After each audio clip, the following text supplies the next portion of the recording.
Start from the beginning. So this is basically my overview for the Seleucids. So the Seleucids are the largest of the successor states and also the state with the biggest roster choice. This makes them very intimidating. They have access to some eastern units while having a mainly Hellenic build, which makes them a tough faction to counter. With this huge roster, the Seleucids also have a lot of choices when it comes to strategies. They have elephants, chariots, and they also have cataphracts. Their strength is also the downfall of the Seleucids. With so many units to choose from, they don't have any simplicity, like the barbarians. Take the Arverni for example. The Arverni don't have elephants, chariots, cataphracts, or a huge selection of skirmishers, but they have what they need to get the job done. With the Seleucids, it's not that easy. Using only thorax swordsmen makes them a copycat of Macedon, while using a main line of Persian hoplites makes them a copycat of Parthia. A mixture of both is maybe a good idea, but it depends on who you're up against. With the Arverni, if they need spears, they have levy freemen and spear warriors that can do just fine. Most of the time they don't, so spears aren't a big deal for them. Cavalry-wise, the Seleucids' best mid-tier unit, median cav, will lose to heavy horse and other barbarian cav. To summarize, having a diverse roster works well sometimes, but not all the time. Mix up your thorax swordsmen with some eastern slingers, or thorax pikemen with eastern archers.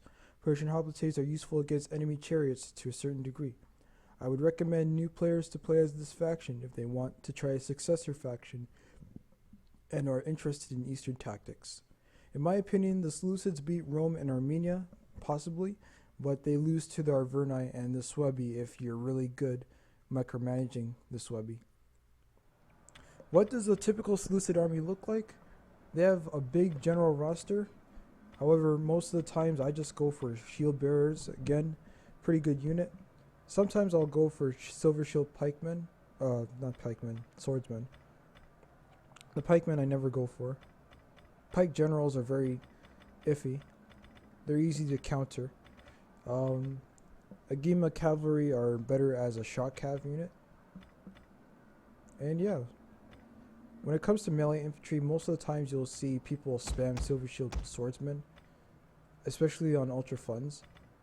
On medium or large funds, you'll usually see thorax swordsmen, followed by like a bunch of pikes, and then Persian hoplites, sometimes on the flanks or behind.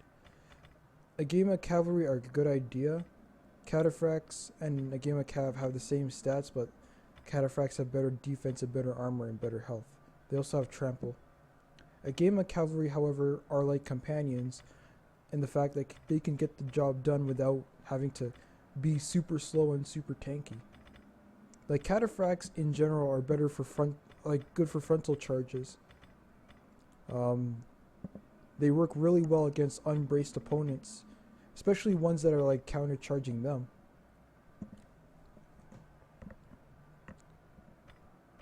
But yeah, it's up to you. Their best melee cav unit is Azat Knights, a unit that I don't talk about too much because people don't bring them. But they're a good unit. They are really good. They cost the same as Agema cav, but they are very heavy. They have 51 melee attack. They beat Praetorian cavalry and are just a good unit overall. And they can be quite cost effective. But it depends on how you use them, of course. Missile cavalry wise, they don't have horse archers, which sucks. Bactria beats them in that aspect then. Chariot wise, they have chariots, like I said. Elephants, you have two, really, like in reality you only have two types of elephants. You have Indian war elephants and then the Indian armor elephants. The mercenary Syrian armored elephants are basically the same as the armored elephants. The only difference is that these guys are mercenaries and they cost about 200 talents less. You can only bring one elephant, so if you want to bring two of these high tier elephants, you just have to bring this, and that's it. Again, most people like to bring thorax swordsmen. They'll bring pikemen if they cannot afford thorax pikemen. I'd recommend thorax pikemen almost always if you're going for a pike corps as the successors, because the Greek city-states can bring pikemen too, and obviously if you're going up against the Greek city-states, you want to have better pikemen. Thorax pikemen do beat Spartan pikemen. Just thought I'd mention that too. Skirmisher wise, it depends. Most people bring Persian light archers, and I like them too. Sometimes I'll bring Syrian heavy archers.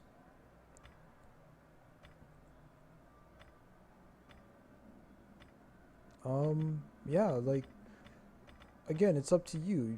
People tend to bring Silver Shield pikemen as well, and these guys are very resilient, and they're very good. They actually do have more melee. No, I think they do have less melee defense.